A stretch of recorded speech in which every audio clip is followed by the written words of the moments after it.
PTI को ख़त्म करने के लिए एक ऐसी साजिश और काविश की गई। राना सनाउल्लाह है, 2/3 पाकिस्तान, अगरचे उसका शाखसाना कौन है, क्या ये गुल्लू भट्टों की अपनी क्रिएटेड अपनी फिगमेंट ऑफ इमेजिनेशन।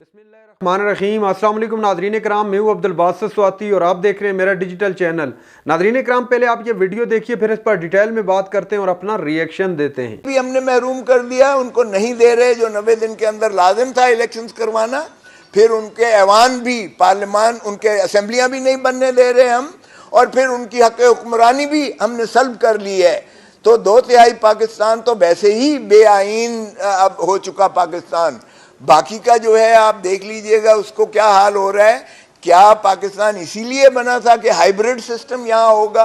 क्या हमने इसीलिए जो है मुशक्कत करके, मेहनतें करके पॉलिटिकल सिस्टम को मजबूत करने की कोशिश की कि जब किंग्स पार्टी कोई बनाई जाएगी, किसी को तोड़ा जाएगा, किसी को बिगाड़ा जाएगा, किसी की लॉयल वफादारियां तोड़ी जाएंगी? अरे भाई, ये तो क्या हो रहा है? ये मुझे तो समझ नहीं आती है कि क्या डेपुटेशन पर कुछ लोग भेजे जाते हैं और फिर वो अपने पेरेंट डिपार्टमेंट में वापस चले जाते हैं, या इनको जहां से चोगा मिलता है वहां चले जाते हैं। देखिए, किरदार नहीं है तो कुछ नहीं है, वफादारी नहीं है तो वो इंसान नहीं है। इसलिए मैं समझता हूं कि भाई खुदारा, आइए हम अपने इदारों को मजबूत करें, आइए हम अपने निज़ाम को मजबूत करें, आइए हम अपने किरदार का जो है वो गम्माजी करते हुए हम जिसके साथ हैं या जहां हैं उन पार्टीज के साथ उनको मजबूत करें। ना कि किंग्स पार्टी आज बनी है, पीपल्स पार्टी से क्या हुआ था? पीपल्स पार्टी सारे के सारे जो है वो चले गए थे उड़ान लेकर, और फिर NPP बन गई थी, नेशनल पीपल्स पार्टी बन गई थी, और हुकूमत भी देकर जतोई साहब वजीर आजम बन गए, और खर साहब जो भुट्टो साहब के नायब हुआ करते थे वो भी वो अपना पावर के मिनिस्टर बन गए, और मौलाना कौसर न्याजी और क्या क्या मैं नाम लूँ, सभी भुट्टो साहब को छोड़ गए। क्या पीपल्स पार्टी खत्म हो गई? ओ भाई, लोगों के दिलों की धड़कन जो होती है फिर वो अपना आश्कार करती है। इस तरह से खुदारा बस कर दीजिएगा ये खेल तमाशा। जब से पाकिस्तान बना है हम यही खेल तमाशा देखते आ रहे हैं।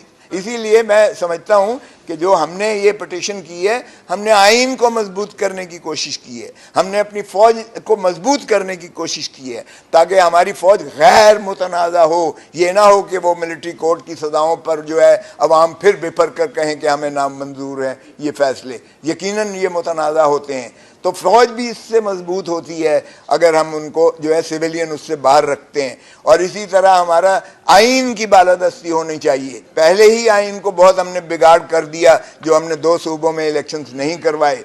अब भी 12 अगस्त को इनकी म्याद ख़त्म हो रही है।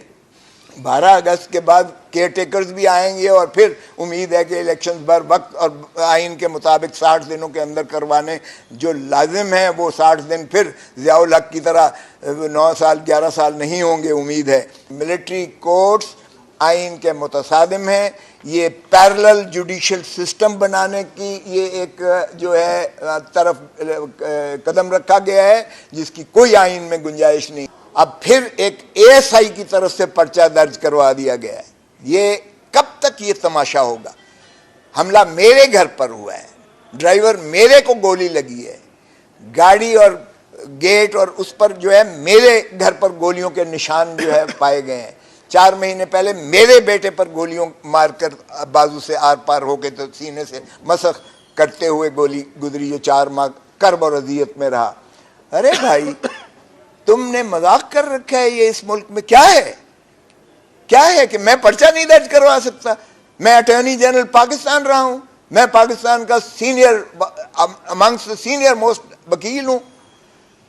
मेरी पर्चा एक ASI दर्ज करेगा और वो गोल कर गया है कि मेरे ड्राइवर को गोली लगी है। छोड़े, बाढ़ में जाए। मुझसे मैंने सिर्फ ये तकाजा किया था जब ये SP और ये आए थे।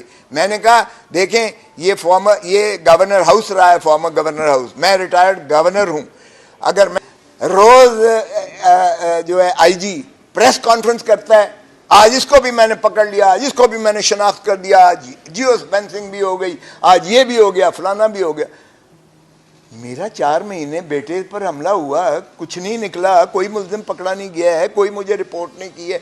क्या मेरा ये तकाजा कि आईजी साहब को तशरीफ लाएं? एसएचओ पंजाब, एसएचओ है आईजी, माइंड यू एसएचओ है। अगर मैं गवर्नर रहा हूं तो कम से कम मेरा इतना तो हक है ना कि मैं कहूं कि मेरे बेटे का नहीं हुआ, मैं उसको कहूं कि मैं तुझे एफआईआर दर्ज करवाता हूं। मैंने कभी नहीं कहा कि मैं एफआईआर नहीं करवाता। ये एएसआई की बात पर आप मुझे कन्फ्रंट करवा रहे हैं जो उसने झूठ लिखा है इसमें। ये तो मजाक है, कानून का मजाक है। सो इसलिए मैंने सिर्फ ये कहा था, दोनों एसपी थे मेरे सामने लेके आए, एक एसएसपी इन्वेस्टिगेशन था, एक एसपी दूसरा था, और मैंने कहा भाई साहब आपकी औकात से ये बड़ी ऊंची बात है, लेकिन बाहर के आपको मैं रिस्पेक्ट करता हूँ, आप एक पुलिस ऑफिसर हैं, लेकिन मेरा यही तकाजा है कि एसएचओ पंजाब को, जो रिटायर्ड गवर्नर पंजाब है, उसके एफआईआर उसी को कम से कम दर्ज करनी चाहिए। ये मरातब का हमारा रियासती आदाब का ये तकाजा होता है। मैंने कोई ऐसे हवा में बात नहीं की थी। और आईजी भी हो तो वो एसएचओ होता है, सेक्शन 551 में देख लें। मिलिट्री कोर्ट्स की जो इस वक्त तश्कील और उनके सामने सिविलियंस के मुकदमात और सिविलियंस के मामलात को की सुनवाई जो है उसको हमने चैलेंज किया है, और ये जो है हमारी नज़र में ये आइन से मुतसादिम है, ये बुनियादी हकूक़ के जो है मुनाफी है। बैनुल अक़वामी जो हमारे कन्वेंशंस के ताबे भी जो हम जिसके सिग्नेटरी हैं पाकिस्तान, उसकी भी ज़िद में ये जो है मिलिट्री ट्रायल्स हैं, और हमारी नज़र में किसी सिविलियंस का जो है वो ट्रायल मिलिट्री कोर्ट्स में नहीं हो सकता है।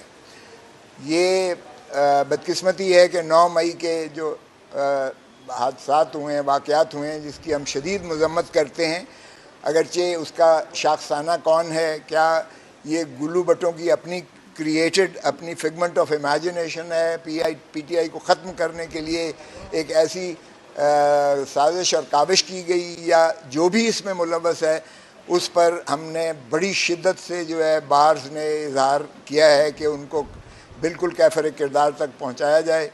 नाज़रीन इकराम, आपने देखी वीडियो के अंदर सरदार लतीफ़ खोसा साहब प्रेस कॉन्फ्रेंस कर रहे थे, और प्रेस कॉन्फ्रेंस के दौरान इंतहाई जज्बाती थे, चूँकि गुज़श्ता दिनों सरदार लतीफ़ खोसा साहब के घर पर हमला हुआ है। दूसरी जानब सरदार लतीफ़ खोसा साहब ने 9 मई के जो वाक़यात हुए उनमें जो लोग मुलव्वस थे उन वाक़यात की भी मज़म्मत की, और सरदार लतीफ़ खोसा साहब ने कहा कि उनके खिलाफ सख्त से सख्त कानूनी कार्रवाई होनी चाहिए, लेकिन मिलिट्री कोर्ट्स के अंदर इनके ट्रायल नहीं होने चाहिए, बल्कि सिविलियन के ट्रायल सिविलियन कोर्ट्स के अंदर ही होने चाहिए, ताकि हर एक को फ्री ट्रायल का मौका दिया जा सके और ताकि हर बंदा अपना केस सामने रख सके, पेश कर सके।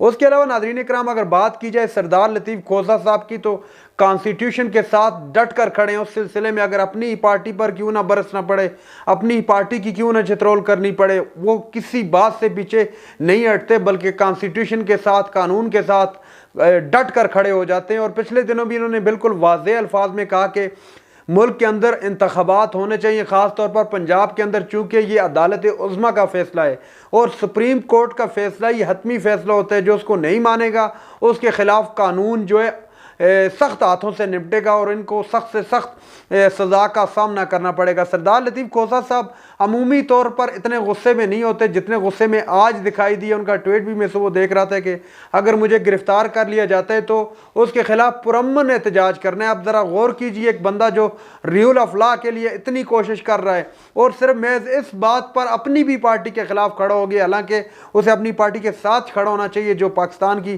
सियासी रवायात है, लेकिन उसके बावजूद वो सिर्फ इस बात पे तहरीक इंसाफ के हक में खड़ा हो गया है कि मुल्क के अंदर आम इंतखाबात होना इस वक्त आइन की ज़रूरत है, आइनी ज़रूरत है, चूँकि 90 दिन के अंदर इंतखाबात करवाना सुप्रीम कोर्ट ने भी वाज़ेह बता दिया था और आइन की भी यही वाज़ेह मांग है।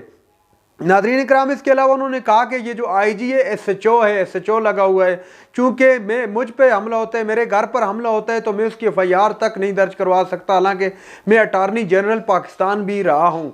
ये सिचुएशन है। उसके अलावा भी सरदार लतीफ़ खोसा साहब अब पता नहीं किस तरफ जाएंगे, चूंकि वो इंतहाई जज्बाती थे सरदार लतीफ़ खोसा साहब। इनके मुतालिक इस तरह की भी खबरें गर्दिश कर रही हैं कि ये पार्टी को छोड़ रहे हैं, खैराबाद कह रहे हैं या अपनी पार्टी से इस्तीफ़ा दे रहे हैं। लेकिन इस तरह की खबरें बहुत सारी गर्दिश कर रही हैं। अभी तक इन्होंने खुद इस तरह की आकर कोई भी स्टेटमेंट पब्लिकली नहीं दी और ना ही कुछ कहा है। और बहुत से लोग तो ये भी कह रहे हैं कि ये इमरान खान को ज्वाइन करने वाले हैं, तहरीक इंसाफ को ज्वाइन करने वाले हैं। बहरहाल इमरान खान ने इनको ऑफर ज़रूर की थी कुछ अरसा कबल एक प्रोग्राम के अंदर कि सरदार लतीफ़ खोसा साहब जैसे शख्स अगर पाकिस्तान तहरीक इंसाफ में आ जाएं तो बहुत ही अच्छा होगा, चूँकि ये एक ईमानदार और एक क्लियर बंदा है। तो इस तरह के बंदों की तहरीक इंसाफ को बिल्कुल ज़रूरत है। इमरान खान ने कहा था, मैं उनको कोट किया आपके सामने।